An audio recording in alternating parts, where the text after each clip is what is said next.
la grabación, así que muy buenos días a todos. Gracias por conectarse, gracias a los expertos por la aceptación a esta invitación que hicimos desde la Red Centroamericana. Vamos a iniciar la sesión con la tradicional presentación sobre un poco el contexto de la reunión del día de hoy, ¿no? El tema es salud pública digital en la respuesta a COVID-19, ¿verdad? Contarles siempre, somos la Red Centroamericana de Informática en Salud, RECAINSA. Somos voluntarios centroamericanos en su mayoría, aunque realmente ya somos una gran familia latinoamericana. Tenemos desde el año 2013 de venir trabajando en impulso de las estrategias nacionales de salud digital en nuestros países y sobre todo en la generación de espacios de intercambio de experiencias y buenas prácticas, tanto en lo público como en lo privado. Tenemos un objetivo estratégico que es la de fortalecer, ¿no? Esa es nuestra principal función, nuestra principal razón de ser. Y para ello nos basamos en 3 líneas estratégicas, que es fortalecer la gobernanza de e-salud o salud digital en nuestros países. Esto obviamente relacionado con los marcos legales, normativos, estratégicos, ¿no? La formación de recursos humanos en salud digital, pues esto es algo que tenemos muy en cuenta, ¿no? La necesidad de generar ese talento digital que en nuestros países necesitan. Y finalmente, la generación de los espacios de intercambio, de difusión de conocimiento y buenas prácticas, ¿verdad? Que creo que es lo que más intenso hemos hecho en estos casi 8 años de trabajo. Como decíamos, somos de Centroamérica, pero este es el alcance que tenemos, ¿verdad? Este es un dato de Google Analytics de nuestro sitio web. Esto es lo del año 2020 específicamente. Y como podemos ver, no somos una red centroamericana exclusivamente, somos una red latinoamericana, nos sentimos muy latinoamericanos. Y pues nuestras publicaciones, sobre todo el blog, que siempre lo pasamos también al inglés y lo distribuimos a través de otros canales con otras redes que tenemos contacto a nivel mundial, pues nos permiten llegar inclusive a regiones como África y Asia. Ya en contexto de la pandemia, pues no tenemos que explicar mucho, ¿no? Justo antes de iniciar el webinar, platicamos un poco ahí con José cómo ve el tema allá en Atlanta, ¿no? Y hablábamos del comportamiento que está teniendo la enfermedad de acuerdo al tema climático, ¿no? En países como Sudáfrica o el Cono Sur, pues el golpe ha sido importante ahora en invierno y probablemente en los países donde ha habido obviamente otro clima, en el caso del verano, pues había una relajación mayor, ¿no? Y esto pues las medidas que se venían tomando se han relajado y probablemente vamos a tener repuntes importantes ahora que viene el otoño en el hemisferio norte, ¿no? Y no digamos en la parte del invierno. 30 millones de casos globales acumulados y más de, bueno, casi 950,000 muertes. Ese es el bagaje de la pandemia. En la región de las Américas, América Latina en específico, pues comenzamos lento, pero bueno, Brasil es el tercer país con más casos acumulados en el mundo, con más de 4 millones de casos reportados. En el segundo lugar, pues aparece, obviamente con una diferencia importante en relación a Brasil, aparece Perú, luego Colombia, México, Argentina, Chile, Bolivia, Ecuador, República Dominicana. En el caso de Centroamérica en específico, Panamá ha sido el país más golpeado, probablemente asociado al tema del aeropuerto, al tema del canal de Panamá, ¿no? Un punto de entrada para el mundo, ¿no? Y eso de alguna forma ha tenido un golpe importante para Panamá. Sin embargo, Guatemala es el que tiene la tasa de mortalidad más alta de COVID de Centroamérica. y aunque comenzamos con un ritmo un poco más lento en marzo, pues ya estamos bastante cerca de Panamá. Y bueno, básicamente los países de Centroamérica, con excepción de Nicaragua, aparecen en estos 15 primeros países de América Latina en cuanto al COVID. En materia del tema que nos trae el día de hoy, la salud pública y cómo la salud pública, aprovechando la transformación digital, pues está teniendo algunos resultados en el marco de la pandemia. Ya se venían haciendo desde hace muchos años algunos fortalecimientos específicos en cuanto a los sistemas de información, sistemas de vigilancia, alerta temprana. Y pues en algunos países esta preparación que se venía haciendo de hace años pues ha tenido algunos resultados positivos. En algunos casos los países que venían teniendo una postergación de la transformación digital pues han tenido resultados no tan positivos, ¿verdad? Y también, bueno, ¿qué nos deparará el futuro? En materia, yo creo que estamos claros, ¿no? De que la salud pública es una especialidad no necesariamente clínica, ¿verdad? En nuestra región, en América Latina, la salud pública se ha vinculado siempre muy fuerte al tema médico, pero sabemos que no es un tema exclusivamente de abordaje clínico, sino que tiene un enfoque promoción, prevención e intervención, ¿verdad? Desde una perspectiva multidisciplinaria y colectiva. Y en esa multidisciplinariedad entramos también los que somos del mundo de la informática en salud, ¿verdad? Hoy en día no podemos pensar en sistemas de salud pública robustos sin el uso de las tecnologías digitales, ¿no? Y esto pues en los distintos niveles, ¿no? Desde la salud pública comunitaria hasta el nivel internacional, en donde nuestro marco de referencia, por supuesto, es el Reglamento Sanitario Internacional.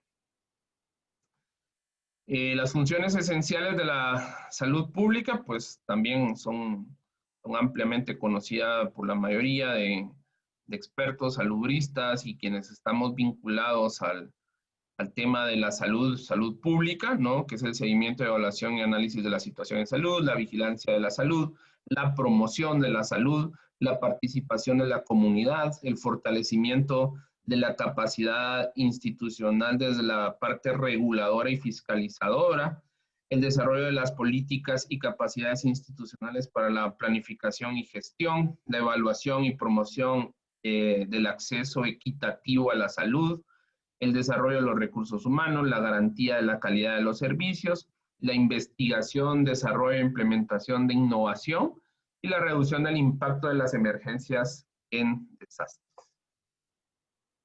En cuanto a la salud pública digital, como concepto, pues no es algo tan viejo, ¿no? Es algo mucho más reciente a partir de la cuarta revolución industrial, pues tenemos una irrupción de las tecnologías digitales en todo lo que hacemos y la salud pública pues no ha sido la excepción. Aquí tomé un par de conceptos, uno de Public Health England, donde habla de la salud digital como una intervención de la salud pública, utilizando nuevas formas de trabajar, combinando la sabiduría de la salud pública establecida con nuevos conceptos y herramientas digitales. Por otro lado, en Lancet, en una publicación del año 2020, producto del COVID, nos dicen que la salud pública digital se refiere al uso de la tecnología, nuevos tipos de datos, nuevas formas de trabajar que vienen con la digitalización de la salud pública y los datos asociados. Y ya el tema datos obviamente aparece con más fuerza, ¿no? En cuanto a COVID y la salud pública digital, como decíamos, países que venían desde hace algún tiempo invirtiendo en sus sistemas de información de salud pública, en adoptar aproximaciones innovativas para toda la parte de la vigilancia, la salud, el control y prevención de enfermedades, pues de alguna forma han tenido un mayor impacto. En una publicación de Lancet, en esta misma donde tomé el concepto de la salud pública digital, menciona algunas intervenciones de salud pública digital en el marco de COVID-19.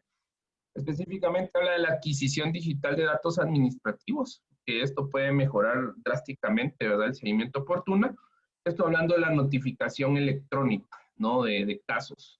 Los datos recopilados a través de otras fuentes de servicios no sanitarios pueden desempeñar un papel crucial para comprender la pandemia y pronosticar el próximo hotspot, ¿verdad? Y esto habla obviamente del tema de interoperabilidad de los sistemas de información, de la integración de las fuentes externas al sector salud, sobre todo, ¿no? Luego habla del tema de las encuestas, que generalmente las encuestas toman un tiempo, ¿no? Tenerlas, pero con la irrupción de la tecnología móvil, pues esto permite complementar los datos que se tienen de encuestas y esto sumar algunas variables cruciales como es el síntoma o los síntomas, los comportamientos y conocimientos que se tienen. Esto haciendo clara referencia al tema de salud móvil. El rastreo de contactos, que es algo que ha representado un reto importante en esta pandemia, pues se torna crucial, ¿no? Para poder entonces tener un número de casos potenciales, ¿no? Y las intervenciones. Esto también muy asociado al tema de salud móvil. Recordemos los casos específicos en donde se ha utilizado la tecnología de Apple y de Google en alianza estratégica. Estos dos monstruos han facilitado una serie de tecnologías para poder hacer todo el contact tracing, ¿no? En cuanto al componente central de una salud pública eficaz, esto tiene que ver con la comunicación, ¿no? La comunicación en salud, uno de los pilares fundamentales en la respuesta a emergencias, ¿no? Y para esto la visualización de datos creo que es fundamental. Hemos visto cómo hemos sido usuarios, la mayoría del mundo, del tablero generado por Johns Hopkins University, ¿no? Desde el inicio de la pandemia, cómo hemos estado viendo este dashboard y otros dashboard que se han ido generando desde la misma OMS, la misma OPS, para hacer toda esa visualización de los datos, ¿verdad? Ahora ya no nos basta ver un cuadrito, ¿verdad? Ahora queremos ver mapas interactivos, desagregar la información y jugar con la información, ¿no? Y esto, bueno, responde claramente al Big Data, al Data Analytics, al Data Science, a lo que tiene que ver con análisis geoespacial de la información. Y finalmente, pues la digitalización de los informes de los casos, ingresos hospitalarios, muertes, ¿no? Junto con la digitalización de una amplia variedad de variables, ¿verdad? Que sobre la transmisión de la enfermedad, la movilidad, el uso de máscaras, la disponibilidad de pruebas, ¿no? Los resultados de las pruebas, ¿no? Todo esto enmarcado en las estrategias de vigilancia epidemiológica. Casos de éxito, tengo que decirlo con mucho pesar, es bastante complejo hablar de casos de éxito como países, ¿no? En nuestra región. Uruguay no solo es un caso de éxito en América Latina, es un caso de éxito a nivel mundial. Las cifras lo respaldan, las intervenciones lo respaldan, pero es algo que no viene de casualidad, ¿verdad? Viene de algo, un trabajo previo, de años, de una visión clara, de una agenda digital de transformación, no del sector salud, sino del país, que esto, pues, en un momento de emergencia como el que estamos viviendo, está teniendo un impacto positivo. Se han usado reporte único de casos, ¿verdad? Una única fuente integrada, confiable, ¿no? En tiempo real. La historia clínica electrónica, 95% de cobertura del país en cuanto a la historia clínica electrónica, es un pilar fundamental para poder tomar decisiones clínicas sobre el comportamiento de la enfermedad, poder hacer análisis secundarios, ¿no? La aplicación Coronavirus UI, que fue una de las primeras y más exitosas en cuanto a su aplicación en la región. El uso de algoritmos incorporados para el análisis de datos y poder ir comprendiendo la dinámica de la enfermedad. En nuestra región, centroamericano, la subregión centroamericana, tenemos el caso de Costa Rica, que aunque no se ha visto necesariamente reflejado en el impacto de casos, sí se ha tenido resultados muy positivos en cuanto al proyecto EDUS del Expediente Digital Único en Salud, el cual pues es un referente para nuestra subregión. Es el único país que tiene un expediente digital como historia clínica nacional que integra los 3 niveles de atención.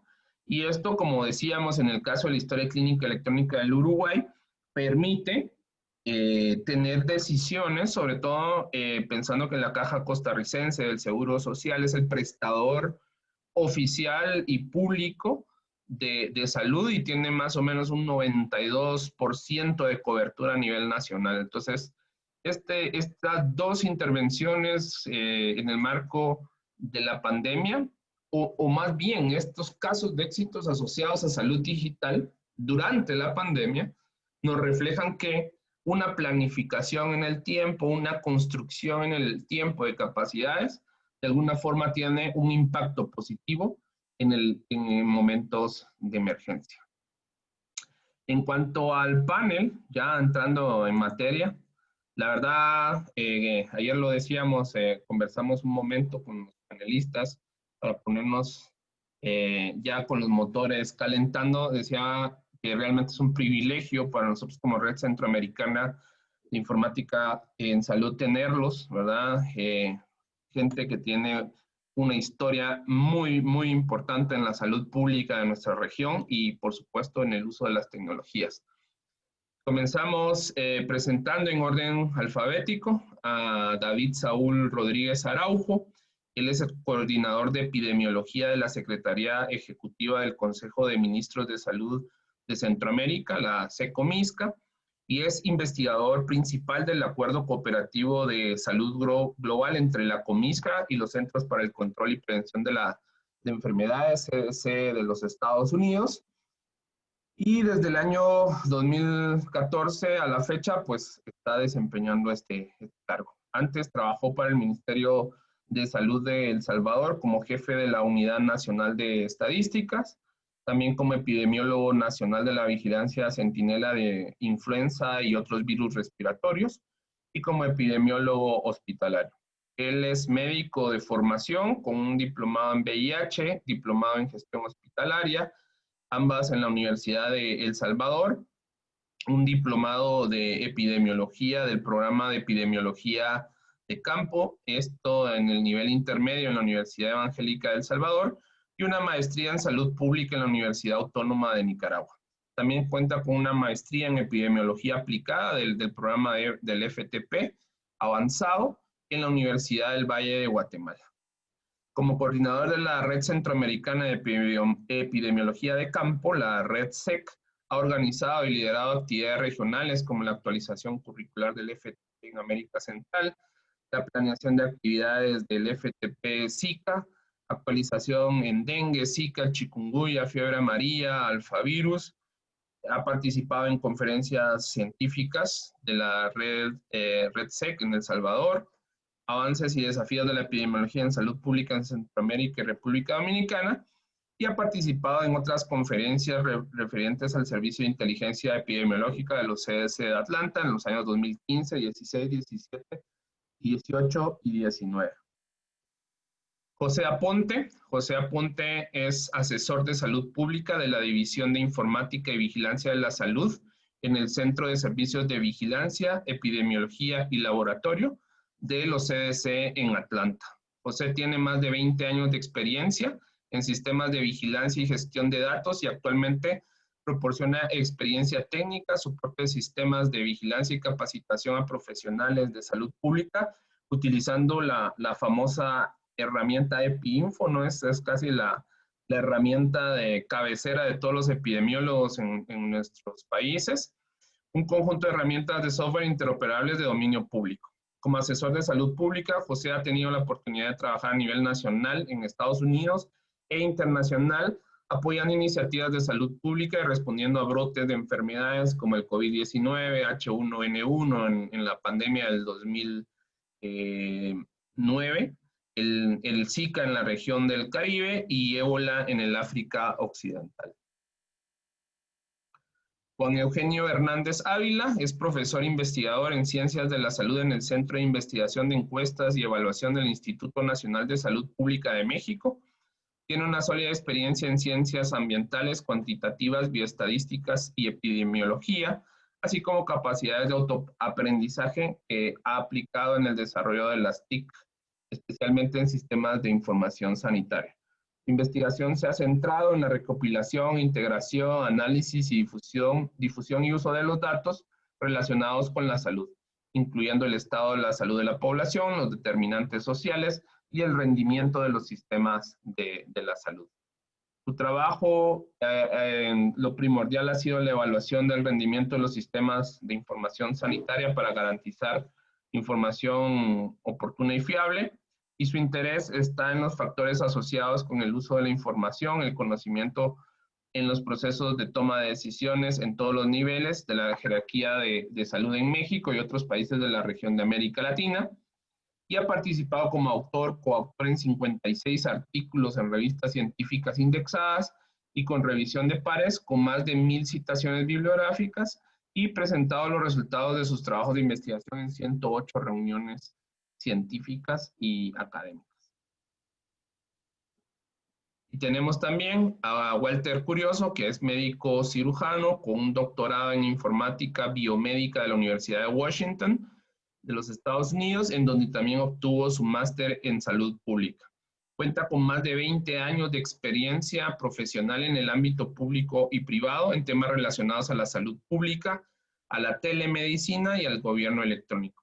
Actualmente es miembro del Comité de Expertos en Salud Pública de la OMS, es presidente del Comité de las TIC en Salud del Colegio Médico del Perú y además es vicerrector de investigación de la Universidad Continental. Cuenta con más de 120 publicaciones en las principales revistas indexadas, libros a nivel nacional e internacional en temas de salud digital, salud pública y telesalud.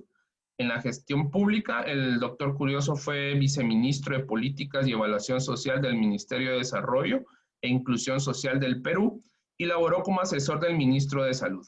Anteriormente se desempeñó como director general de la Oficina General de Estadística e Informática del Ministerio de Salud, fue superintendente adjunto de la Superintendencia Nacional de Salud y ha sido director de Evaluación y Gestión del Conocimiento del Consejo Nacional de Ciencia, Tecnología e Innovación Tecnológica, CONCITEC, de la Presidencia del Consejo de Ministros. El doctor Curioso es consultor internacional en tecnologías de la información y comunicación en salud, telemedicina y salud pública para instituciones como la OPS, la Comisión Económica para América Latina, CEPAL, la Asociación de Informática Médica de los Estados Unidos, AMIA, los Institutos Nacionales de Salud de los Estados Unidos, NIH, y el Banco Interamericano de Desarrollo. Comerciales del caso. Tenemos dos tremendos eventos antes de que termine este año covidense, ¿verdad? Tenemos en noviembre las jornadas de informática en salud del Hospital Italiano de Buenos Aires. La RECAINSA es auspiciadora con otras organizaciones de este evento. Y cerraremos el año con el Foro Global de Salud Digital 2020 en modalidad virtual. Este año con la temática de inclusión, haciendo que la salud digital funcione para todos, ¿no? Es el primer año en que el Foro Global tendrá traducción simultánea en español, tendremos ponencias en español, y esto es gracias a que nos metimos hasta la cocina ahí en el comité organizador del mismo. Así que, bueno, qué honor nuevamente tener a los panelistas que tenemos el día de hoy. Juan Eugenio tuvo ahí unos problemillas, pero ya lo tenemos aquí. Se retrasó su avión de México, pero logramos gestionar un vuelo charter para que estuviera aquí presente con nosotros. No, es que tuve problemas con el audio y no escuchaba y tuve que reiniciar mi computadora para, pues ya ves, apague todo y vuelvo a encender y ya funciona. El clásico reset que soluciona todo. Primero cerré todas las ventanas y las volví a abrir y no tuve que apagar el carro, salirme y regresar y entonces ya. Esa es culpa de Microsoft. Yo siempre le echo culpa a Windows. Y que lo diga. Muy bien, bueno, el conversatorio tendrá, vamos a tratar de ser eficientes con el tiempo. Vamos a tener varias rondas de discusión, idealmente 3. Vamos a iniciar hablando del antes, durante y después de la pandemia. Esa va a ser un poco la dinámica. Y en esa línea, quisiéramos comenzar con Walter. Bienvenido, Walter. Gracias por aceptar nuestra invitación. Y pues cuéntanos un poco de tu visión, de tu percepción del antes de la pandemia en materia de la salud pública digital. ¿Cómo veías tú cómo venía evolucionando el tema en la región de las Américas? Gracias, Daniel. Un saludo a todos los excelentes panelistas que me acompañan el día de hoy y también a los seguidores que nos están viendo y un reconocimiento también a su labor. Efectivamente, la salud pública digital involucra, como bien lo mencionaste, el uso, y yo agregaría el uso eficaz de las tecnologías de información y comunicación para mejorar los desenlaces, los resultados de salud en la población, ¿no? Esa es una gran diferencia de otros tipos de tecnología que específicamente están enfocados a los usuarios, ¿no? Y la salud pública digital es una especialidad multidisciplinaria también, ¿no? Porque se integran diferentes especialidades, ¿no? Salud o los profesionales de la salud, los especialistas de información, informáticos, ciencias de la comunicación, etcétera, en la cual trabajan juntos para aplicarlos en aspectos de campo, es decir, en la práctica de la salud pública, pero también en la investigación y el aprendizaje de la salud pública. Uno de los aspectos core, que también va a ser, estoy seguro, mencionado en este panel, es la importancia de resaltar la información, ¿no? Y el COVID justamente nos ha permitido redescubrir todo el potencial de estas tecnologías aplicadas a la salud pública. Porque sin una buena decisión o sin una buena información no podemos tomar decisiones oportunas, de calidad, etcétera, ¿no? Entonces, una de las características principales de la salud pública digital es justamente el potenciar las intervenciones en salud pública y sobre todo aplicarlas en otro aspecto que ha sido fundamental también, que es el tema de la prevención de las enfermedades, ¿no? Dentro de todo el aspecto de la salud pública digital y cómo ha ido evolucionando a lo largo de los años, yo quiero resaltar una de las áreas particularmente de la salud pública digital, que es la salud móvil, ¿no?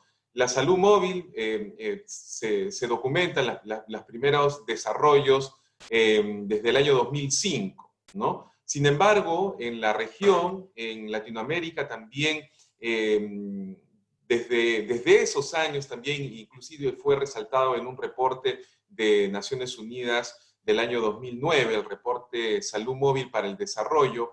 Inclusive habían 5 países en vías de desarrollo con un número de iniciativas significativas, donde de países en desarrollo se resaltó a la India, Sudáfrica, a Uganda, Ruanda e incluso Perú, ¿no?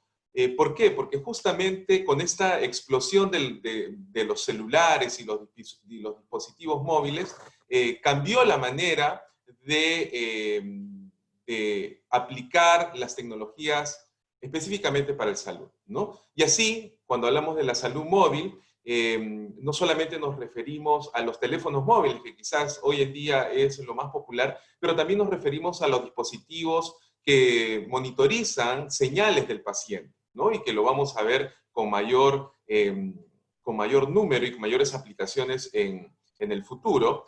Pero también inicialmente se utilizaban, recordemos, los asistentes digitales personales, ¿no? Estas PDAs que permitían también colectar datos en campo, ¿no? Y también otros dispositivos electrónicos para la práctica de la salud pública, ¿no? Entonces, antes del COVID ya veníamos utilizando estos dispositivos, en algunos países más que en otros también, porque acá hay mucha diversidad también entre las diferentes aplicaciones y los países, pero podríamos decir que se utilizaba en particular los teléfonos celulares, primero para la colecta o el registro de los datos, segundo, para acceder a datos que estaban disponibles, por ejemplo, en historia clínica electrónica. Se utilizaban también dispositivos móviles para registrar consultas y esto doy paso también a otra de las áreas importantes que es la telesalud.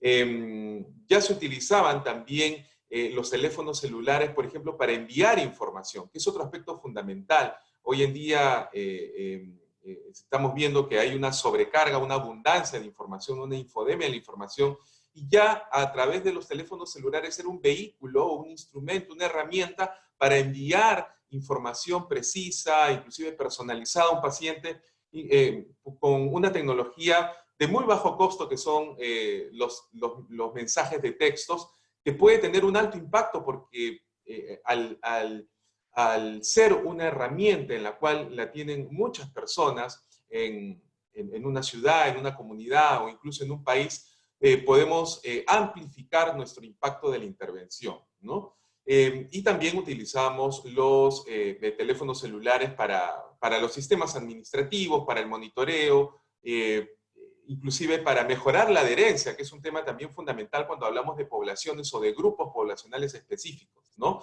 Inclusive enviando mensajes de texto, ya tenemos estudios documentados en el cual mejora adherencia, sobre todo en pacientes que tienen enfermedades crónicas, ¿no? Llamemos hipertensión, diabetes o enfermedades como el VIH, ¿no? Entonces, este amplio rango de aplicaciones que se utilizaban en la salud pública nos ha permitido justamente, por un lado, mejorar condiciones de poblaciones, pero también mejorar condiciones del sistema de salud, ¿no? Recordemos que estas herramientas que se aplican en la salud pública, lo que se busca es mejorar también el sistema de salud, ¿no? Recordemos que siempre tenemos que contextualizarlo, estos temas, en el marco de un ecosistema, ¿no? Y en el ecosistema hay diferentes componentes, ¿no? Entonces no podemos perder de vista, si bien es cierto la tecnología es importante, pero el uso que se da a esas tecnologías es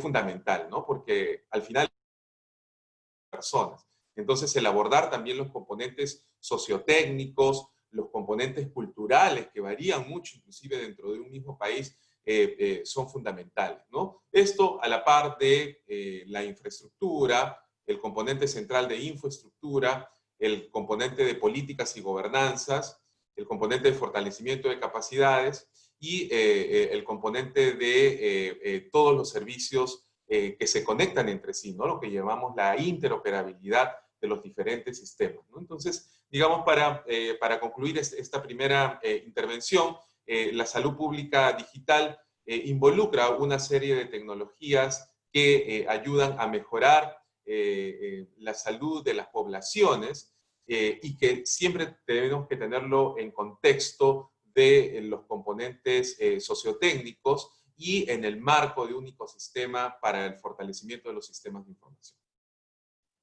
Muchas gracias, Walter. Conceptos fundamentales que creo yo que son el ABC de la salud pública digital, ¿no? En cuanto a la región de Centroamérica, David, tú vienes desde el 2014, ¿no? Liderando el tema de la vigilancia epidemiológica a través de la SECOMISCA, ¿no? ¿Cómo veías tú esta preparación en nuestros países con el uso de la tecnología en el ámbito de la salud pública previo a la pandemia? Buenos días, un gusto saludarles a todos los distinguidos panelistas y a los participantes, en especial a ti, Daniel, y a Jocelyn. Muchas gracias por la invitación. Bueno, antes de la pandemia del 2020, la de COVID-19, ya se venían realizando algunos avances en cuanto a la vigilancia epidemiológica y el uso de estas nuevas tecnologías. El avance ha sido, digamos, diferente en cada país. No es un avance homogéneo. Tú mencionabas el caso de Costa Rica con su expediente digital único. que por cierto tiene una base de datos muy grande. Nosotros en este momento desde la Secretaría estamos apoyando para la realización de un estudio regional de fecundidad en adolescentes, y en el caso de Costa Rica estamos gestionando, utilizar datos del EDUS para poder hacer este análisis de variables que en otros países, por ejemplo, se recolectan en un sistema que seguramente ustedes conocen, que ha sido promovido por años por la OPS, que es el Sistema Informático Perinatal. En el caso de Costa Rica, con el EDUS, ellos tienen integrado un solo sistema, como tú decías. Entonces, ahí tú ves una diferencia. Pero también hay otro caso que es menos conocido, pero que es igual de importante, como es Belice. Ellos tienen el Sistema de Información de Salud, el BHIS, que también es un expediente digital único que tiene una cobertura del 100% en el país y que permite justamente hacer buenos análisis de una buena representación. Luego hay que decir que la incorporación de herramientas, inclusive como el WhatsApp, permitió una fluidez de la comunicación mayor entre epidemiólogos y entre los programas de epidemiología. Nosotros en la red, por ejemplo, tenemos un simple chat en donde están los coordinadores nacionales. Y yo recuerdo muy bien el caso importado de sarampión en Guatemala en el 2018, creo, sí, en enero del 2018. Y en el mismo instante en que los compañeros de la oficina de vigilancia en Guatemala estaban haciendo la investigación, ellos alertaron a los diferentes coordinadores nacionales de Centroamérica, y ese instante yo lo recuerdo muy bien porque fue un fin de semana y sirvió para que todas las oficinas se pusieran en alerta y empezaran a revisar, y el día lunes que llegaron a sus oficinas ya tenían adelantado el trabajo. Lo que quiero destacar con esto es que una herramienta que ahora nosotros la vemos en la cotidianidad como algo muy sencillo y ya forma parte de nuestra manera de comunicarnos, en aquel momento, desde mi punto de vista, significó agilizar una notificación que, si bien es cierto, no es la notificación oficial establecida a través de los puntos de enlace del Reglamento Sanitario Internacional, que sabemos todos que tiene un flujo y que es la parte oficial de los estados para poder reportar un evento de importancia. Sin embargo, esta herramienta, que es muy sencilla, ya sirvió para poner a funcionar toda la máquina de vigilancia. Entonces, también han habido otras iniciativas en las cuales estas tecnologías digitales han contribuido. A lo mejor más adelante se van a tratar, pero por ejemplo, para la investigación de brotes, la utilización del dashboard y la recolección de datos en la nube que permite esta maravillosa herramienta, ¿verdad? El EpiInfo, ha sido utilizada ampliamente por nuestros epidemiólogos para la recolección de los datos. Nosotros enviamos un grupo de epidemiólogos a hacer un entrenamiento en Sudamérica para la vigilancia transfronteriza, en donde al tener un brote alrededor de la frontera, entonces tú puedes compartir los datos entre un país y otro, que tú sabes que eso es un problema porque cada país tiene su propio sistema de vigilancia, sus propios formularios, su propia forma de recolectar la información. Entonces, cuando tú trabajas con herramientas que te permiten compartir en tiempo real estos datos y además georreferenciar los casos para un brote en una frontera, es muy importante. Entonces sí, ha habido diferentes niveles de aplicación de la tecnología digital antes del 2019, pero coincido con el doctor Curioso en que la pandemia ha venido a acelerar exponencialmente el uso de estas tecnologías. Mil gracias, David. Y bueno, en esa misma línea de trabajo previo, recordamos la pandemia de H1N1, ¿no? Que comenzó en México, ¿no? Yo recuerdo las anécdotas que Dina Sofía y Juan Eugenio me contaban de lo que fue poner a toda la maquinaria en marcha de información para poder tener información lo más en tiempo real posible de la pandemia H1N1 en México, ¿no? Juan Eugenio, bienvenido nuevamente. Cuéntanos un poco, ¿no? ¿Cómo fue ese periodo post-HN1? ¿Qué dejó? Y cómo la evolución a partir de justo hace 10 años de la salud pública digital en México. No, bueno, pues ha sido, desde mi punto de vista, y era lo que estaba yo pensando ahorita, o sea, no nos dejó mucho aprendizaje o tenemos muy poca memoria porque tuvimos una pandemia hace 10 años y pues, o sea, yo creo que debimos de haber aprendido que no necesitamos una pandemia para tener los sistemas de información perfectamente aceitados y perfectamente pues engranados para que funcionen en tiempos normales y que respondan a las necesidades que un evento como el que estamos viviendo ahorita, pues con la eficacia que debería de ser. O sea, yo, y hablo de la experiencia de mi país, bueno, hemos tenido avances, sí, pero aún así los sistemas rutinarios de información, y ese es mucho mi pues, campo de acción, que también es una parte de la estrategia digital, tal vez no es la parte de las tecnologías móviles y otras tecnologías muy de vanguardia como la consulta remota.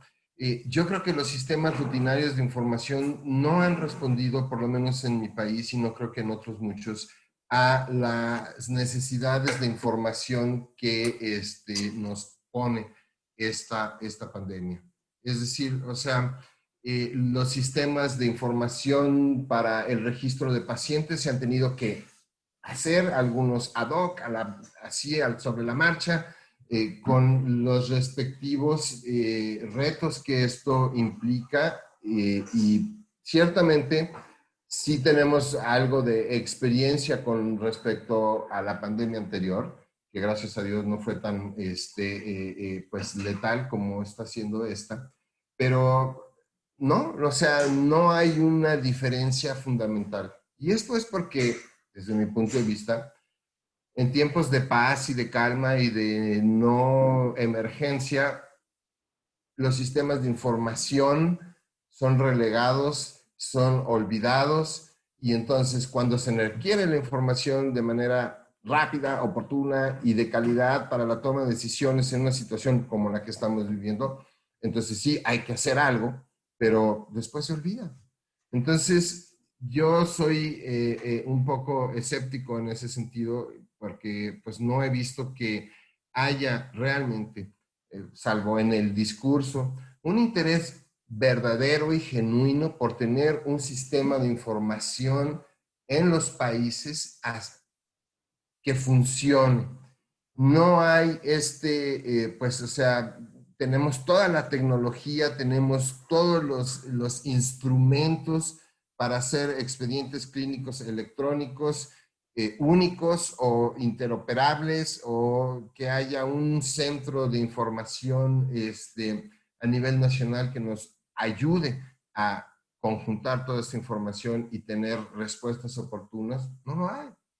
México tiene un sistema de información sobre las defunciones, por decir algo, y lo han categorizado como muy completo, como de alta calidad, de alta cobertura, pero no lo podemos usar para determinar el exceso de mortalidad porque su compilación tarda más de un año. Los datos oficiales de las defunciones hoy son al 31 de diciembre de 2018. ¿Cómo podemos usar esa información para tomar decisiones a la hora de una emergencia como la que estamos viviendo?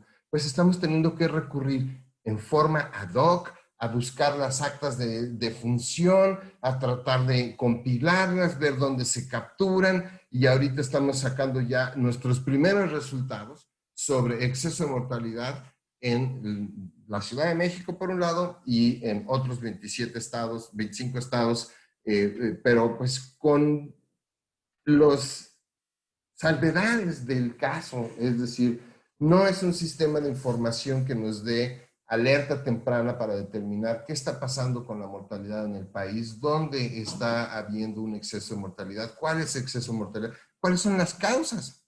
No, no podemos. Digo, y hace 10 años hubo una pandemia. Y ahora, ¿qué estamos aprendiendo con esta pandemia? Chin, teníamos que haber tenido mejor sistema de información que el que teníamos. Y espero que hoy realmente aprendamos esa lección y tengamos, ahora sí, para la posteridad, mejores herramientas digitales en salud pública para determinar brotes y riesgos antes de que nos agarren con los dedos en la puerta. Yo soy un poco pesimista en ese sentido. Creo que el uso de las tecnologías móviles y todo lo que mis compañeros panelistas han expresado realmente son muy buenos, pero no estábamos preparados para esto.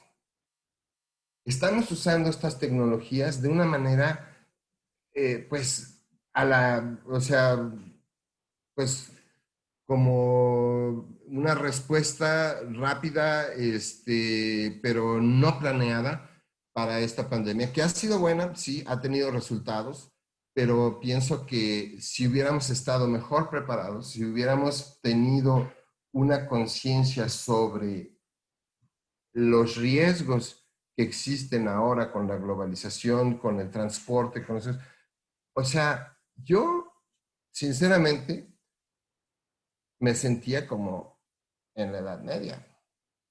Es decir, con la diferencia de que ahora veía cómo iba avanzando la pandemia en tiempo real y cómo se iba acercando, cómo iba atacando los países, cuál era el número de muertos, cuál era el número de infectados, pero no hubo nada que impidiera que llegara a nuestros países. ¿Qué hubo? Nada. Entonces es como si estuviéramos en la Edad Media, pero con una cantidad de información y desinformación al respecto que francamente es de dar miedo. Porque, o sea, con las tasas de letalidad que tiene esta epidemia, digamos, estamos, digo, ¿no? Pero ¿qué tal si fuera otra cosa? ¿Qué tal si fuera otra cosa todavía más letal que esto? Estaríamos igual que ahorita, sin poder hacer realmente mayor cosa más que ver lo que está pasando en el mundo y qué nos está pasando en nuestros países. Yo creo que realmente tenemos que hacer conciencia de los sistemas de información y las regulaciones internacionales para los casos de vigilancia como es esto. Y discúlpenme que sea así medio apocalíptico, pero así me siento. Y cedo la palabra. Gracias, Juan Eugenio. José, gracias nuevamente por aceptar nuestra participación. Sé que tu agenda es muy ocupada. Mil gracias. Y bueno, 20 años de experiencia creando capacidades a nivel global en temas de vigilancia, se dice fácil, ¿no? Pero creo que has visto mucho, ¿no? Alrededor del mundo, de lo que has trabajado en temas de preparación y todo el trabajo que se hace tanto doméstico como afuera, ¿no? ¿Cómo has visto tú la evolución en estos años que tú has trabajado vinculado al tema de la gestión de los datos de salud pública y las herramientas digitales previo al 2020? Sí, buenos días a todos. Yo creo que estoy muy de acuerdo con el panelista anterior en relación a si estamos mejor hoy, 20 años después del H1N1, am, en relación a los sistemas de vigilancia y las herramientas que tenemos disponibles. Eh, Mi experiencia se enfoca mucho en EpiInfo y en tratar de capturar información y hacer esa información interchangeable, o sea, intercambiarla en los sistemas activos de vigilancia. Y inclusive acá en los Estados Unidos hay muchos desafíos también. Creo que es increíble que para esta pandemia no hayamos tenido una herramienta para rastreo de contactos am, que se pudo haber dado a las distintas jurisdicciones de los Estados Unidos a utilizar. Creo que el rastreo de casos es, como decía el panelista anterior, no le prestaba mucha atención a las cosas hasta que ocurren, ¿no? Y desafortunadamente cuando ocurren, estamos en una pandemia, no hay tiempo y empezamos a utilizar múltiples herramientas que a veces puede ser un problema porque obviamente pues eh, cada organización, cada jurisdicción está utilizando sus propios mecanismos, sus propias herramientas y los datos no son capturados de una forma estandarizada, no se implementan en los sistemas quizás reglas de entrada para evitar que mala información sea entrada a los sistemas y pues y todos estamos en un environment, o sea, un medio ambiente que queremos hacer las cosas rápidas y no tomamos quizás el tiempo para esos detalles que son muy importantes. Luego terminamos con una base de datos que entonces hay que llevar un proceso de limpieza y depuración que toma tiempo, el cual los epidemiólogos durante la pandemia no tienen. Am, Así que creo que de país en país, basado en las experiencias que yo he tenido, obviamente la política es otro aspecto que no quiero decir que impide, pero que quizás crea desafíos, ¿no? En la implementación quizás de sistemas efectivos. Em, También, pues, los presupuestos de las organizaciones, de los gobiernos también pueden tener un rol en, en- en- en el diseño de la aplicación, la eficiencia de la herramienta seleccionada. También el personal quizás no tiene un personal sofisticado. Y entonces, pues, cada persona, pues, cada grupo hace lo que puede con las herramientas que están disponibles, ¿no? Así que hay desafíos en cuanto a políticos, también en la infraestructura de los países. Por eso la herramienta de Pinfo pues ha tenido un rol muy importante porque es técnicamente una herramienta bastante fácil de implementar sin ningún costo envuelto con la asistencia técnica del CDC en español, inglés y francés. Y durante esta pandemia pues hemos visto las jurisdicciones acá en Estados Unidos e inclusive algunas jurisdicciones como Puerto Rico y las Islas Vírgenes, que son obviamente parte de Estados Unidos, pero no dentro de la infraestructura así nacional, ¿no?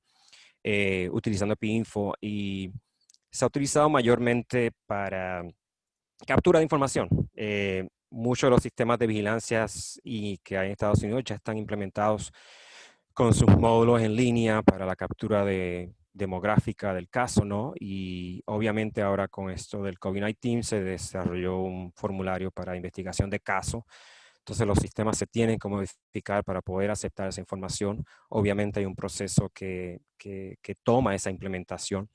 Por consiguiente, durante ese proceso en que los sistemas entonces son adaptados, se utiliza otra herramienta para poder empezar a capturar la información. Y hay herramientas como RedCap, Pinfo y Google también, donde te permite capturar esa información, pero entonces tienes esa información capturada, entonces tienes que traerla a tu sistema de vigilancia. Así que hay que también durante ese proceso pensar bien cómo vamos a hacer ese intercambio de los sistemas que estamos utilizando fuera de nuestro sistema normal de vigilancia para capturar la información, ¿no? Pero el rastreo de contactos ha sido algo que hemos aprendido mucho. Nuestro equipo estuvo envuelto durante el brote de Ebola y se desarrolló un sistema VIH, no de VIH, perdón, esas son las siglas en inglés, pero para la captura de hemorrhagic fever, fiebre hemorrágica. Y cuando se acabó esa pandemia decidimos, ahora tenemos la oportunidad de desarrollar lo que llamamos quizás un módulo de rastreo de contactos que sea, digamos, global, porque el que habíamos diseñado era bien específico al Ebola. Y obviamente para cada enfermedad, pues, es distinto, ¿no? Los procedimientos de rastreo.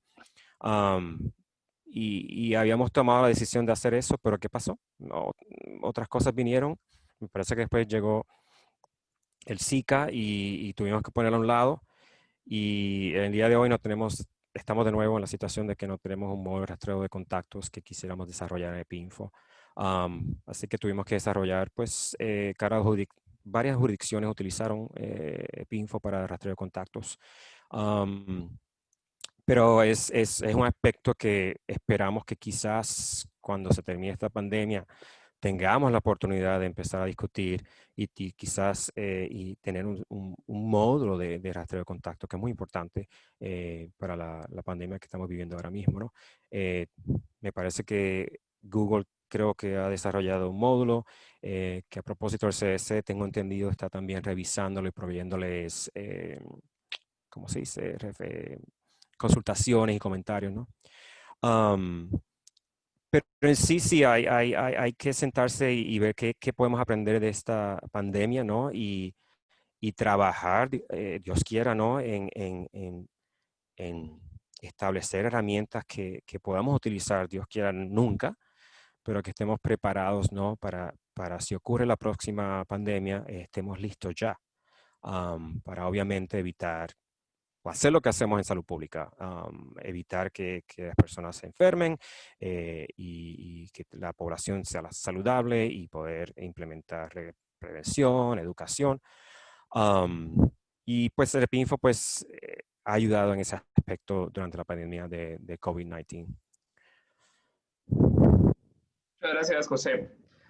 Bueno, un poco hay distintas aproximaciones en esta primera ronda. Creo que todos coincidimos que las herramientas se venían usando más o menos, ¿no? En distintas proporciones.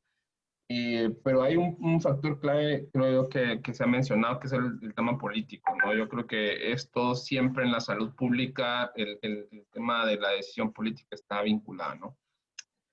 Bueno, estamos entonces en el momento de la pandemia, seguimos en la pandemia y seguiremos mucho tiempo más. En el caso, Walter, de Perú, uno de los países más golpeados de la región de América Latina, el segundo con más casos acumulados después de Brasil, con muchas muertes de profesionales médicos, ¿no? Con bastante intensidad y por el otro lado el tema económico. ¿Cómo ha sido desde tu perspectiva del análisis de la respuesta en el Perú a la pandemia? Entiendo también que el Colegio Médico ha hecho algunas intervenciones interesantes. Cuéntanos un poco sobre la experiencia. Sí, Daniel. En realidad, la pandemia agravó, digamos, o puso en evidencia la falta de preparación que se mencionó anteriormente, ¿no? Perú, con los esfuerzos desde el punto de vista tecnológico, prácticamente se desarrollaron algunos aplicativos de manera aislada, ¿no? No teníamos tampoco un sistema de vigilancia fortalecido y menos aún en tiempo real, ¿no? La interoperabilidad tampoco es un proceso que se ha consolidado. De hecho, recién se está armando una plataforma de interoperabilidad. Y desde el punto de vista de registro de datos, las historias clínicas electrónicas aún no se consolidan tampoco, ¿no?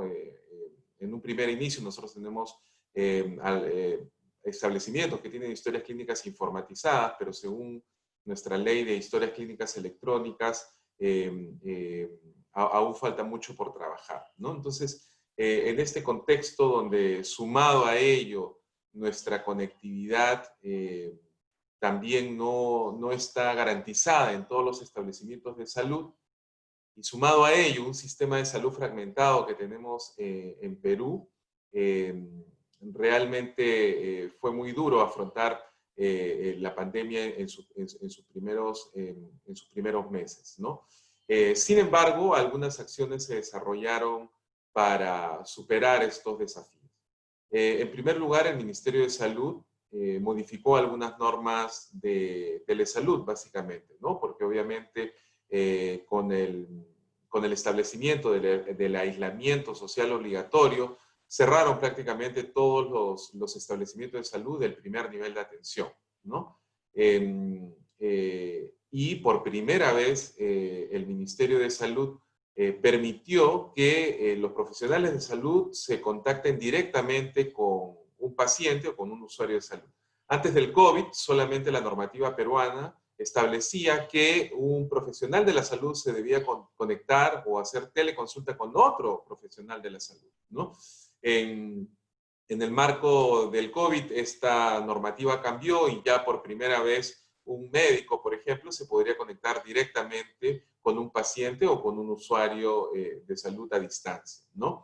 Estas normativas se complementaron con un reciente cambio de ley, ¿no? Es un decreto legislativo, el 1490, que salió el 10 de mayo de este año, en el cual cambia también algunas definiciones de telesalud, implementa los componentes de receta electrónica. Sin embargo, también hay un tema normativo por el cual estamos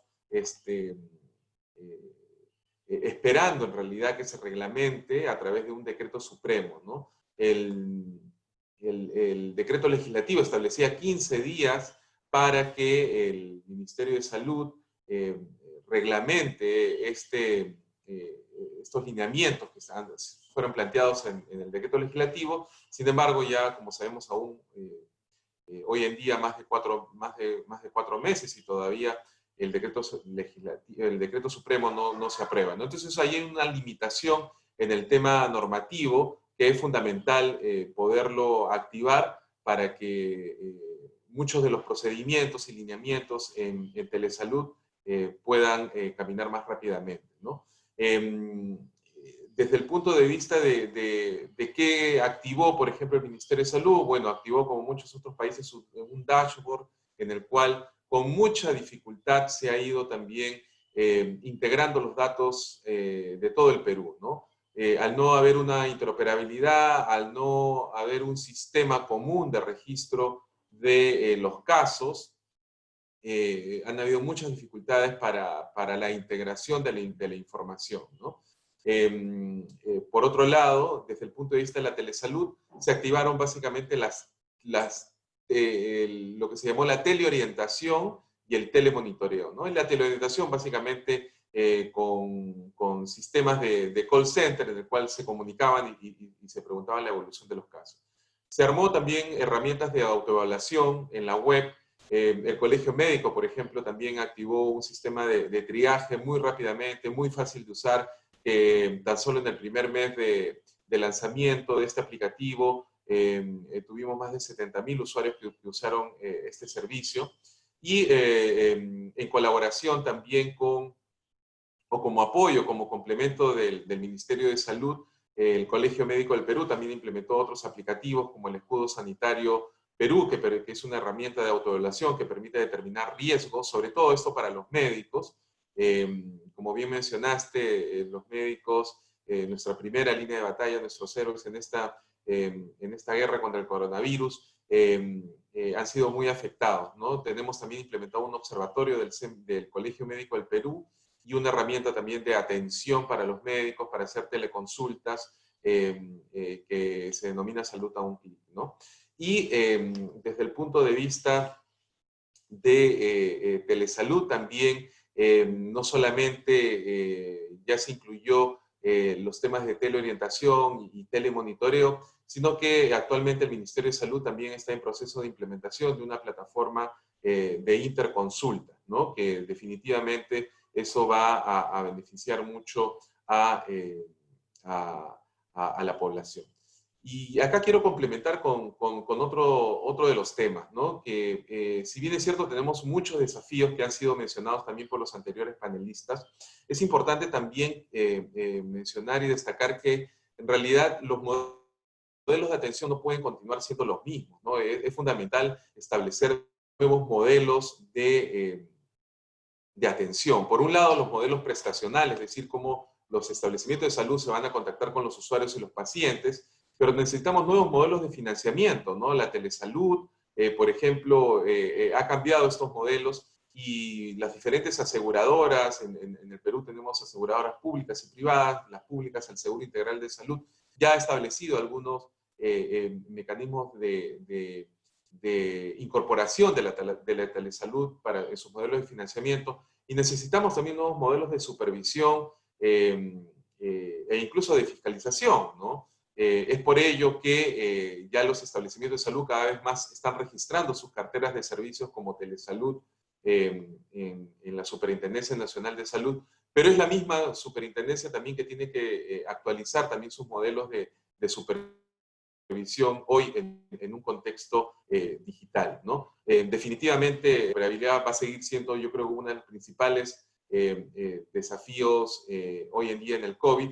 Y por otro lado, otra de las necesidades fundamentales es el tema de articular esfuerzos, ¿no? Definitivamente el Ministerio de Salud, con las limitaciones que tiene, necesita justamente de alianzas estratégicas para juntar y sumar esfuerzos, ¿no? En ese sentido, el Colegio Médico del Perú ha venido prestando su apoyo no solamente a través de la asesoría técnica de los especialistas en estos temas de informática en salud, porque ese es otro de los grandes desafíos, ¿no? El desarrollo de las capacidades. Definitivamente tenemos poco personal de especialistas, pocos médicos, pocas enfermeras o no suficientes enfermeras, y hablando de los temas de especialistas en salud pública digital, también tenemos poco personal, ¿no? Y por eso es una necesidad también, la necesidad de formar recursos humanos en salud digital, ¿no? Necesitamos mayores programas de formación en estos temas, y necesitamos también que estos niveles de capacitación se den a diferentes niveles, ¿no? No solamente a los niveles que están en la primera línea, los profesionales de salud, sino inclusive los directivos, ¿no? Porque ese es otro de los grandes temas, ¿no? Cuando hablamos del tema político, no solamente hablamos de los cambios de ministros. En Perú, en esta pandemia, hemos tenido 3 cambios de ministros de salud, sino cada ministro usualmente trae nuevos directores generales, y todo esto sumado a una falta en Perú aún de una estrategia de salud digital, hace más compleja la situación, ¿no? Entonces, la necesidad de fortalecer la gobernanza en salud electrónica también es otro de los aspectos fundamentales, ¿no? Entonces, yo creo que esos son uno de los principales temas que nos hemos enfrentado en el marco del COVID-19, y como digo, va mucho más allá de simplemente implementar o adquirir o desarrollar una plataforma tecnológica, ¿no? Aquí es cómo todos estos componentes se van engranando para que finalmente podamos nosotros implementar estrategias, acciones y actividades que fortalezcan la salud pública, ¿no? Y esperamos que con todos estos mecanismos y con todos estos desafíos que tenemos organizacionales, socioculturales, de falta de planificación, de falta de monitoreo y evaluación, podamos ir mejorando poco a poco, ¿no? Gracias. Gracias, Walter.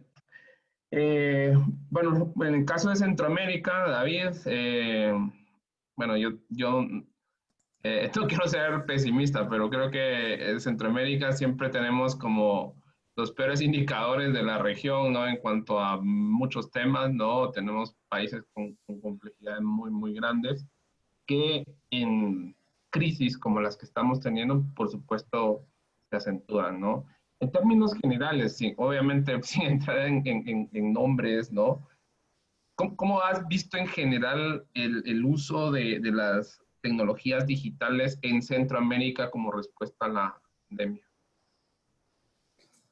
Bueno, es una pregunta difícil de responder, pero nos permite también retomar un poco la perspectiva, porque no podemos analizar el nivel de uso de las tecnologías en un contexto que no tome en cuenta el desarrollo histórico. Yo sí soy, honestamente, a diferencia de mis colegas panelistas, yo respeto sus puntos de vista, pero yo sí soy optimista en cuanto al uso de las nuevas tecnologías. Difiero porque quizás pertenezco a una generación de epidemiólogos en la cual cuando nosotros empezamos, incluso los canales endémicos los construíamos en papel milimetrado. Entonces yo mismo he sido testigo de los cambios en la disciplina y de las herramientas. He visto, por ejemplo, el caso que comentaba el señor Aponte, la evolución del EpiInfo, ¿verdad? De cómo evolucionó hasta las herramientas que tenemos ahora.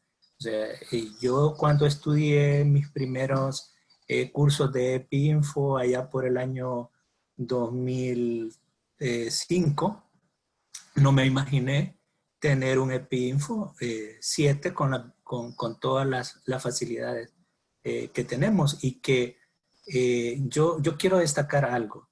Esta herramienta es una herramienta, como ya se ha dicho, de uso libre, sin ningún costo. Se ha enseñado, se ha brindado asistencia técnica por parte de CDC. CDC ha tenido la buena característica, la cualidad de escuchar las necesidades que hemos ido identificando los epidemiólogos en la marcha, y ha mejorado la aplicación.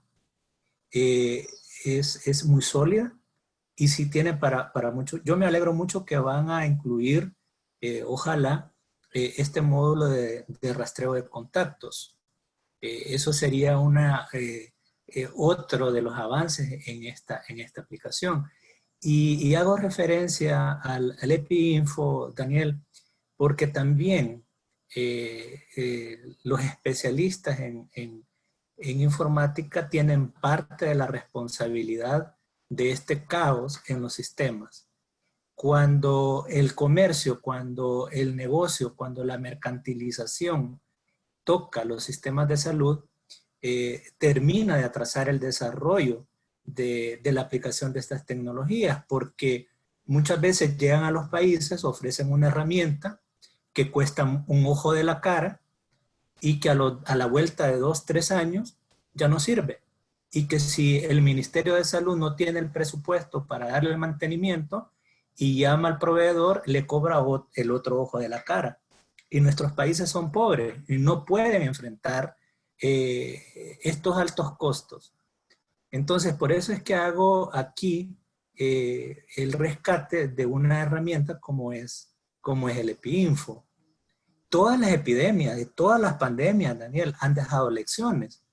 Los principales hitos de desarrollo en la medicina han sido producto de las epidemias. Yo, por ejemplo, les puedo comentar, para la pandemia de H1N1 en el año 2009, jamás hubiéramos soñado con tener la capacidad instalada que tenemos ahora, porque lo que pasa es que aquí estamos viendo el tema nada más de las tecnologías, pero hay que preguntarnos, bueno, pero ¿para qué yo quiero la información? Yo puedo tener un dashboard bien bonito, ¿verdad? En tiempo real. Pues sí, pero si si esa información yo no la utilizo para tomar decisiones, entonces es un dinero y es un esfuerzo tirado al cesto de la basura. Entonces, claro, ahora el público, la gente, demanda una mayor información, y nosotros como funcionarios públicos estamos en la obligación de ofrecer esa información. Pero lo principal desde mi punto de vista es al interior del sector salud, cómo nosotros aplicamos los desarrollos, los nuevos desarrollos tecnológicos, para la vigilancia.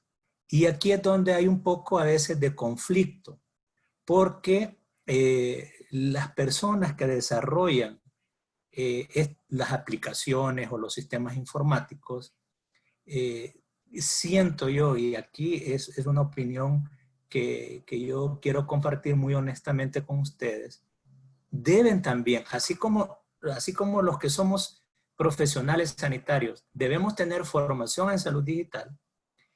Las personas especialistas en informática y en estas tecnologías deben también incursionar en la formación en salud pública, porque si no quieren construir las herramientas desde una perspectiva informática, y ese no, por eso tenemos los problemas que tenemos con las bases de datos de mortalidad, con las causas básicas de defunción, con la calidad en los diagnósticos de morbilidad y mortalidad. Ustedes mejor que nadie saben que si uno construye un sistema, pero la calidad del dato que se introduce en ese sistema es mala, entonces los resultados van a ser desafortunadamente malos. Fíjense lo que pasó en Europa. Ya ellos venían tratando de establecer un sistema de monitoreo de la mortalidad cuando los sorprendió la pandemia de influenza en el 2009. Y esa pandemia aceleró el desarrollo. Se llama Euromomo. Yo puedo compartir con ustedes el material. Hace poco acaban de publicar un paper en Francia del cálculo de exceso de mortalidad. ¿Y saben qué usaron? Usaron datos de mortalidad bruta. Ni siquiera recolectan la causa básica de defunción, porque ese es un ejemplo muy claro de cómo uno puede utilizar los datos. En este caso solamente han utilizado el número de defunciones reportadas semanalmente por grupo de edad, por sexo, por área geográfica, el total, pero ellos tienen una base de datos desde antes del 2009 que les permite establecer umbrales y les permite establecer niveles de alerta. Claro, ellos son 24 países que están aportando a este sistema. El artículo solamente ha sido de un análisis en Francia, pero lo pueden hacer a nivel europeo. Ahí sí coincido parcialmente con el colega Juan Eugenio en el sentido de que ellos aprovecharon la pandemia del 2009 para impulsar ese sistema, cosa que a lo mejor nosotros en nuestra región no lo hemos hecho. Pero yo te puedo dar ejemplo, Daniel, de sistemas de información desarrollados, incluso por profesionales de los ministerios de salud. Te voy a dar dos ejemplos en El Salvador, que es uno de los casos que yo más conozco. El sistema de mortalidad en línea, que registra, son registros administrativos, empezó solamente del Ministerio de Salud, pero como es un sistema de salud fragmentado, también ahora incluye datos de otros prestadores de servicios. Y el sistema de vigilancia epidemiológica de El Salvador también, los dos son sistemas en línea con niveles de usuario y que lo único que requiere es un punto de internet para que las unidades notificadoras carguen los datos de la vigilancia. Y aquí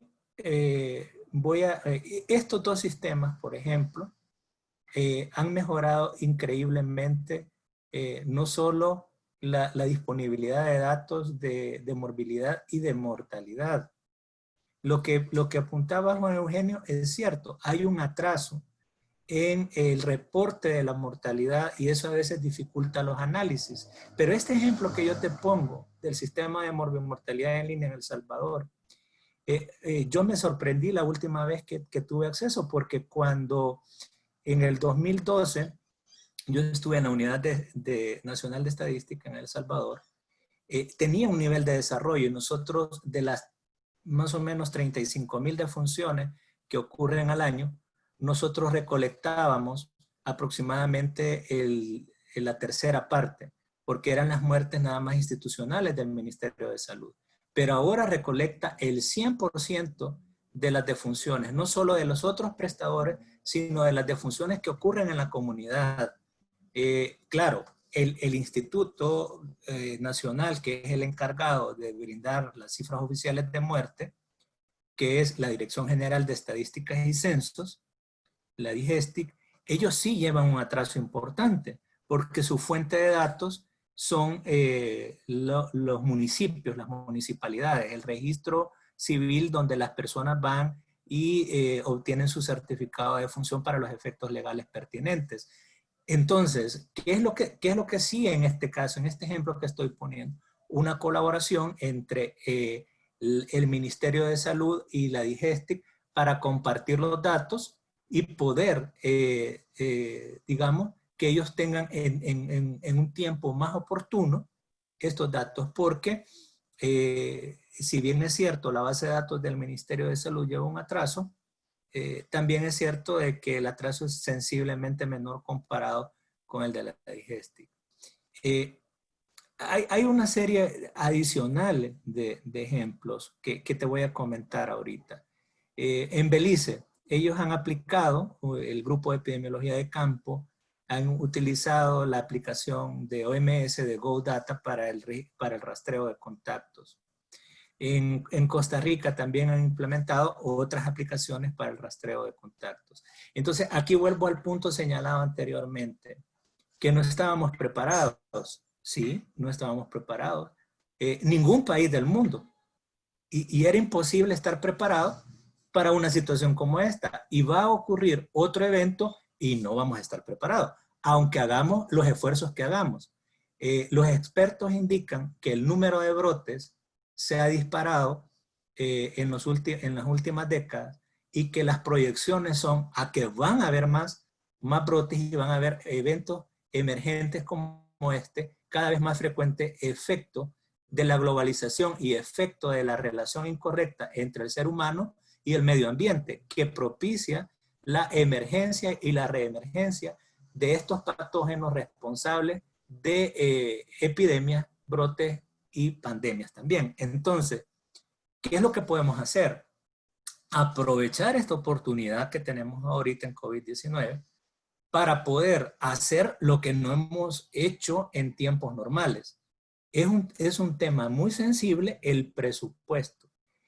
Siempre que yo puedo, trato de transmitir la idea de que todos los proyectos, todas las iniciativas que los ministerios de salud tengan en la región, siempre, cualquiera que sea el evento, VIH, tuberculosis, malaria, en el marco, en su presupuestación y en su planificación, deben de incluir el apoyo a los sistemas de información, porque regularmente no tenemos el presupuesto necesario para desarrollar sistemas de información.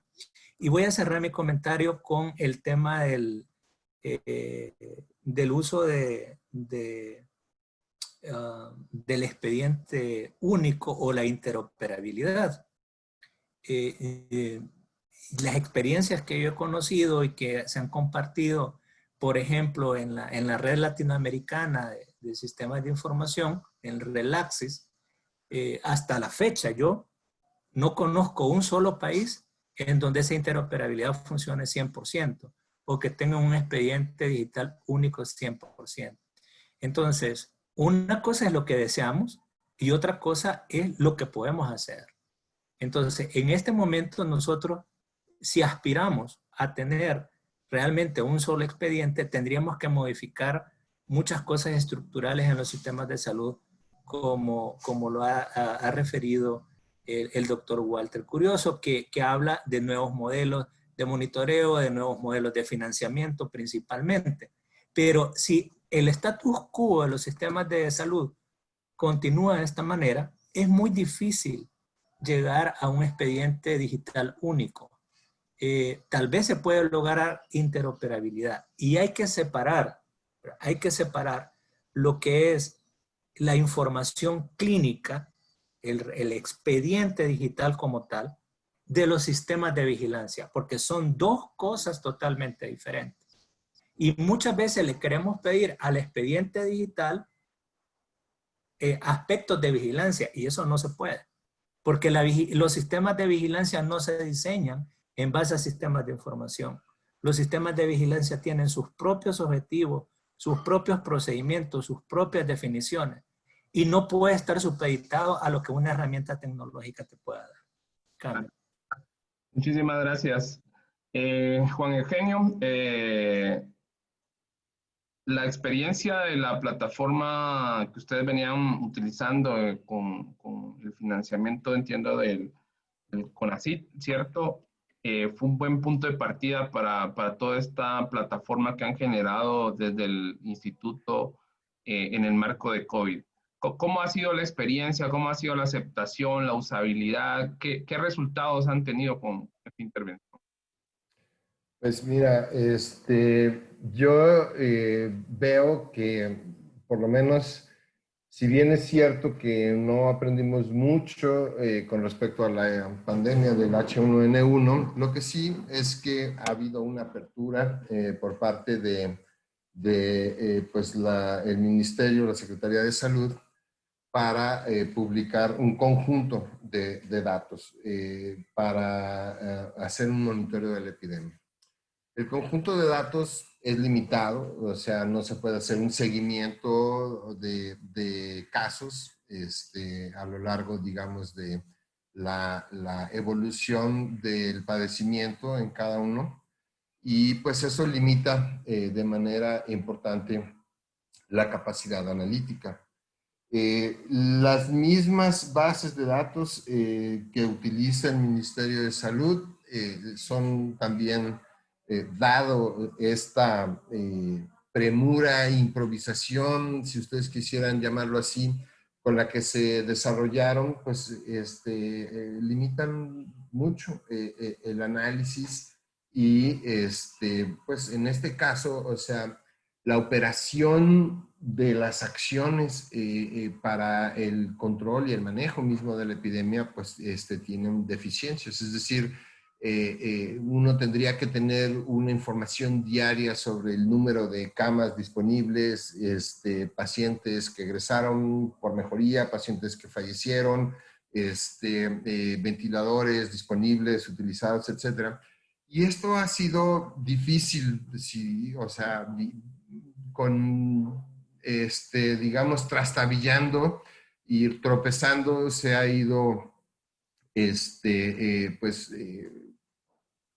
produciendo la información con deficiencias, como les digo.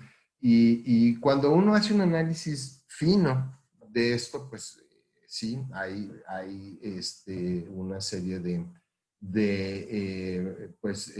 inconsistencias en los datos. Y esto pues viene precisamente por la falta de pues planeación o anticipación a eventos de esta naturaleza que, como ya dijeron, pues no son únicos y vamos a tener recurrencia de este tipo de emergencias cada vez con desgraciadamente, y hasta que tengamos un mejor manejo de todo, más frecuentemente. Entonces, ciertamente yo creo que el desarrollo tecnológico ha tenido, pues todos lo sabemos, un avance vertiginoso, o sea, es casi posible decir que lo que hay aquí en este teléfono y la capacidad de procesamiento de este teléfono es lo que llevó a las personas a la luna en un principio, y era un cuarto o más de un cuarto lleno de bulbos y equipo que pues ahora está empacado aquí y que nos permite una comunicación instantánea con todo el mundo y que nos permite con poner el dedo saber cuál es nuestra presión arterial y el pulso y una serie de cosas que podrían ser utilizadas de manera impresionante. O sea, yo con este teléfono puedo saber dónde estuve en los últimos 4 meses, cuánto tiempo tardé en cada lado. Y si eso lo podemos juntar con todos los teléfonos de todo el mundo, que se puede, entonces tendríamos una red de contactos y o sea, increíble, como lo está haciendo Google, como lo está haciendo Apple, como lo deberían estar haciendo los países. Y bueno, pues me siento como un poco invadido en mi privacidad, pero pues es lo que hay ahora y es lo que uno usa también. Entonces, pues así es.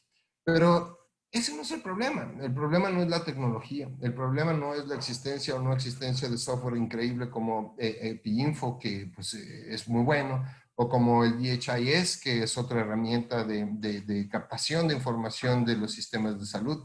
Ese no es el problema. El problema somos nosotros. Somos los humanos porque tenemos la herramienta, tenemos la tecnología, tenemos la capacidad, pero no lo usamos para el bien común. Simplemente nos olvidamos o nos ocupamos en otras cosas, en lo tal vez urgente, en lo políticamente correcto o no, etcétera, etcétera. Y entonces dejamos esto de lado hasta que nos vuelve a caer una ola y nos revuelca y entonces decimos, ahora sí vamos a tratar y vamos a hacerlo bien.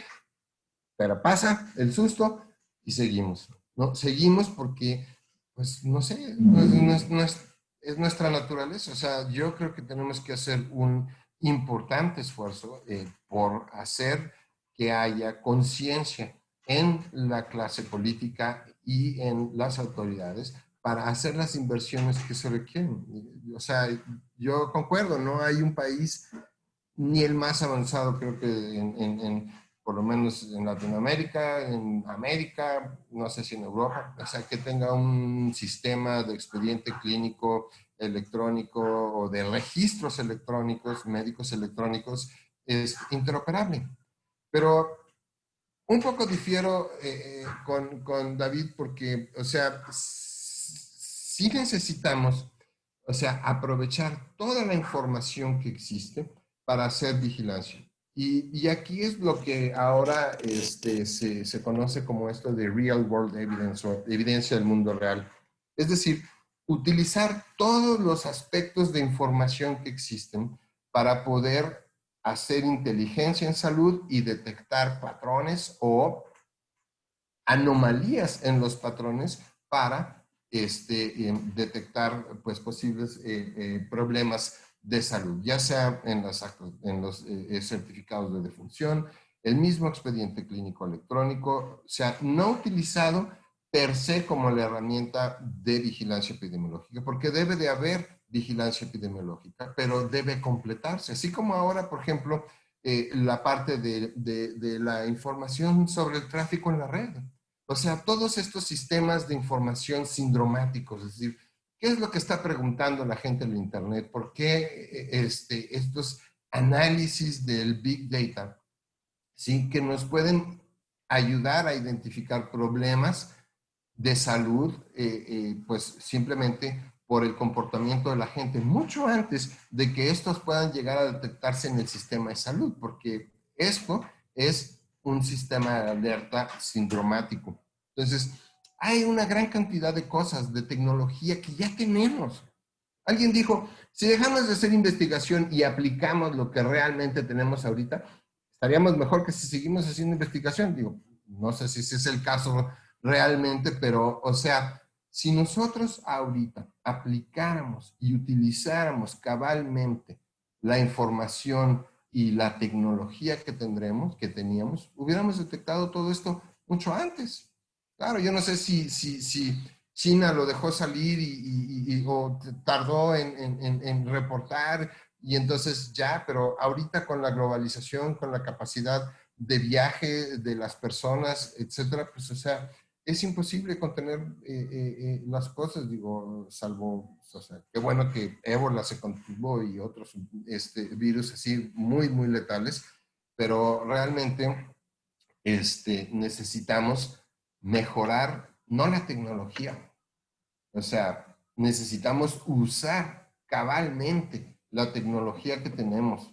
Tenemos que determinar y hacer que nuestros gobiernos y nuestras poblaciones demanden a nuestros gobiernos el uso cabal de los datos y de la información para poder estar prevenidos y alertas con este tipo de situaciones que, ya lo dijeron, se van a repetir y no sé si cada vez más frecuente, porque, o sea, ustedes vieron desde la pandemia de influenza española, después vino la pandemia de H1N1, 10 años después la de COVID, y quién sabe si esto va a tener una periodicidad aún más corta, ¿no? Entonces, tenemos que abogar por el uso de toda la información y por la integración de los sistemas de información en los países, al interior de los países y Latinoamérica, digo, a nivel internacional también, para tener una base común de información que nos permita,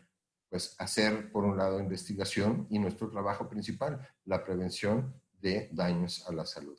Y bueno, con esto tengo que decirles que yo tengo otra reunión, bueno, ya estoy un poco tarde para la otra porque era a las 10:30, pero quería aprovechar nada más para despedirme, Daniel, Jocelyn, darles las gracias por su invitación y por dejarme participar con mis ideas apocalípticas aquí en este seminario, y darles las gracias a todos los participantes por escucharnos. Muy amables, y me disculpan, por favor, que tengo que retirar. Gracias, muy amable, un abrazo. Bueno, de hecho, estamos un poco ya pasados del tiempo, y entonces quisiera un poco, José, en esta intervención, ya no ser reiterativos en el tema COVID, ¿no? Ya creo que Walter, David y Juan Eugenio fueron bastante elocuentes con un poco el panorama general. Y te preguntaría más de cara al futuro, ¿no? Tú, como decía, tienes ya un recorrido amplio en el tema de la salud pública y el uso de las herramientas digitales. ¿Cómo ves la nueva normalidad, ¿no? ¿Cuáles serían tus recomendaciones de cara a lo que viene, ¿no?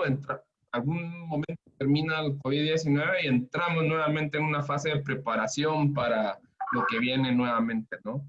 ¿Cómo ves tú ese futuro de la salud pública digital?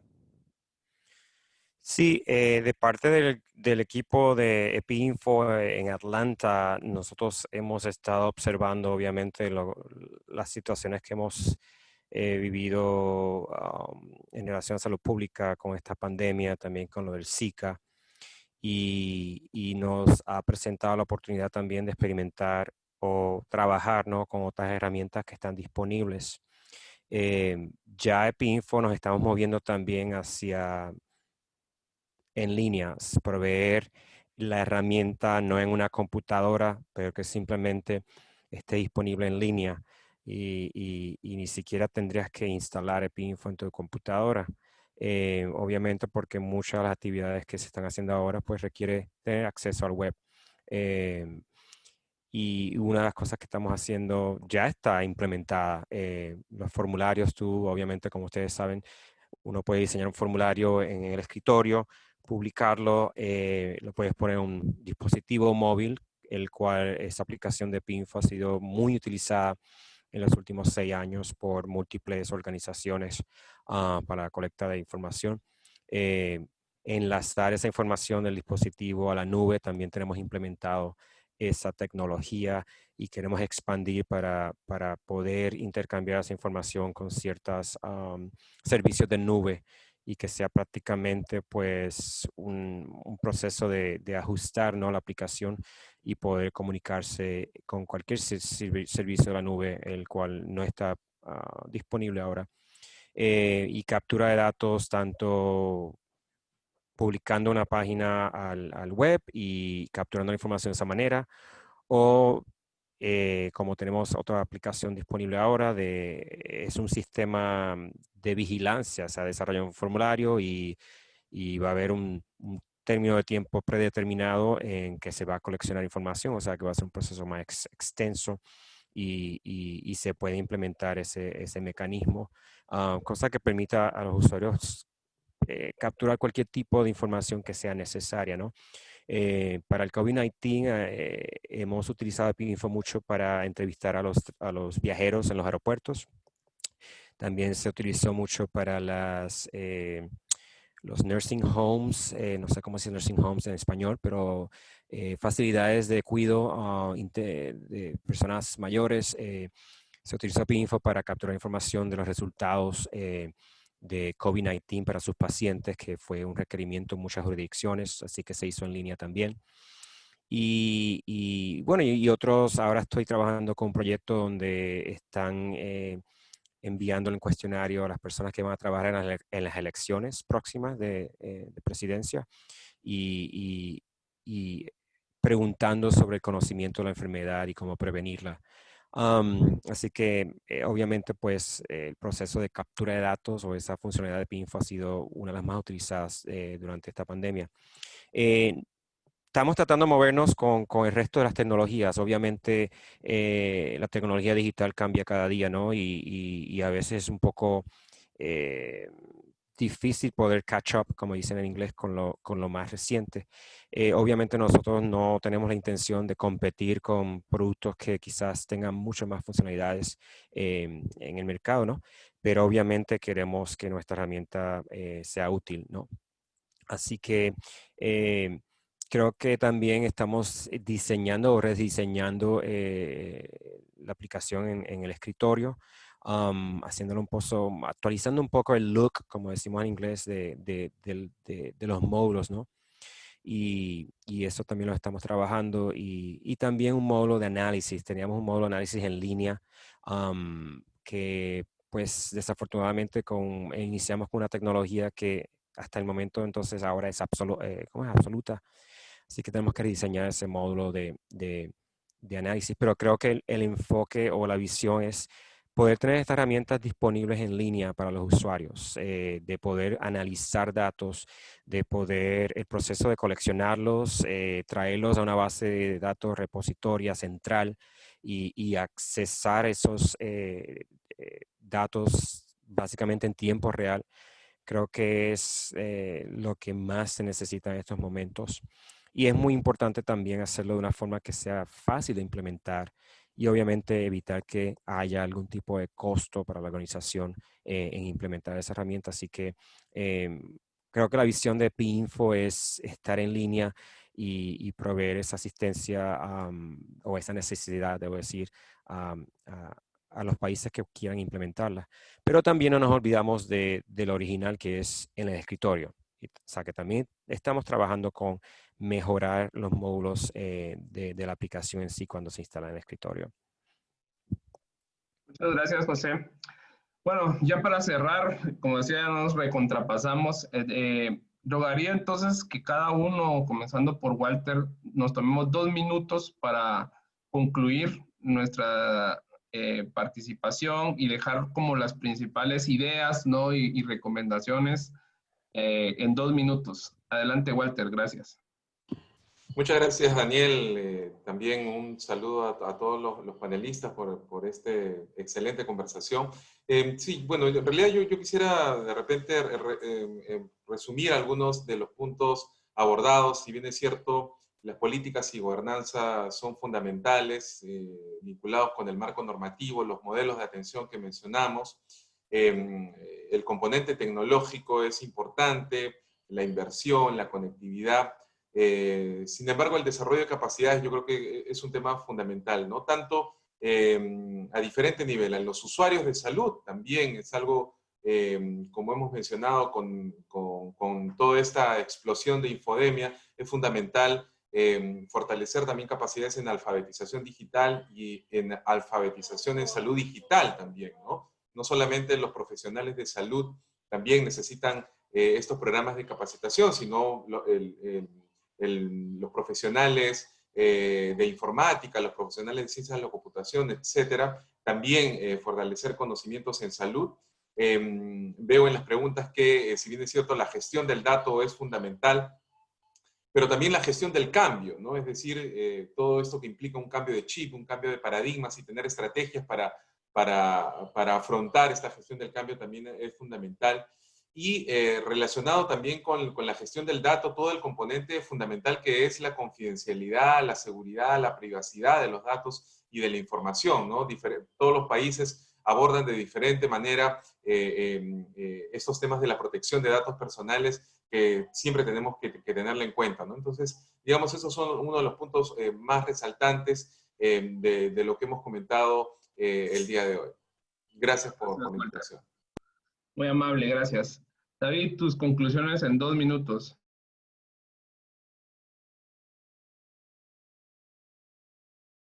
Tienes cerrado tu micro. Ah, perdón. Muchas gracias, Daniel. Yo creo que de los puntos más importantes que hemos podido revisar esta mañana es que sí ha habido un avance, aunque modesto, pero ha habido un avance en el uso de las tecnologías digitales para la respuesta de salud pública ante COVID-19. Y también estoy seguro de que esta implementación, esta aplicación de las tecnologías digitales a la respuesta de salud pública en esta pandemia nos dejará otros niveles de desarrollo. Es crítica la inversión en fortalecer los sistemas de información en nuestros ministerios de salud, pero también es importante la colaboración de varios sectores, incluyendo la academia y el sector de desarrollo tecnológico.